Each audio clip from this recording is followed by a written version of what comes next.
झूठी गवाही देना, झूठी गवाही देना।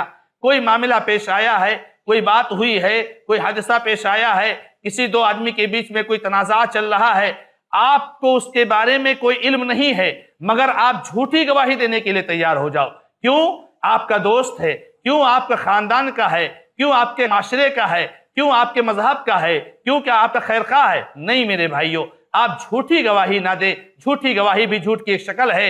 ये झूठी गवाही अकबरुल कबाइर में से है। अल्लाह के नबी अलैहिस्सलाम की उस हदीस को याद करो जिसे इमाम बुखारी रहमहुल्लाह ने रिवायत फरमाया है। अबू बकर रज़ियल्लाहु तआला रिवायत फरमाते हैं कि अल्लाह के नबी अलैहिस्सलाम ने फरमाया, क्या मैं तुम लोगों को सबसे बड़े गुनाहों के बारे में ना बताऊं? सहाबे किराम ने कहा, क्यों नहीं, जरूर बताइए। अल्लाह के नबी अलैहिस्सलाम ने फरमाया, अल इशराकु बिल्लाह, अल्लाह के साथ शिर्क करना, व उकूकुल वालिदैन, और वालिदैन की नाफरमानी करना। सहाबी बयान करते हैं, अल्लाह के नबी अलैहिस्सलाम टेक ला करके बैठे हुए थे। नबी अलैहिस्सलाम ने टेक छोड़ दिया और फरमाया, लोगों झूठी गवाही से बचना, लोगों झूठी गवाही से बचना।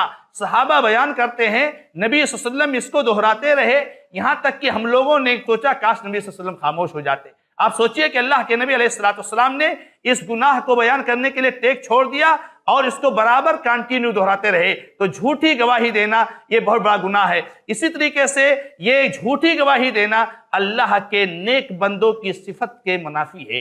अल्लाह ताला ने इस आयत मुबारका में बयान फरमाया कि वल्लदीना ला यशहदून अज़्ज़ूर, यानी अल्लाह के नेक बंदे वो लोग हैं जो झूठी गवाही नहीं देते।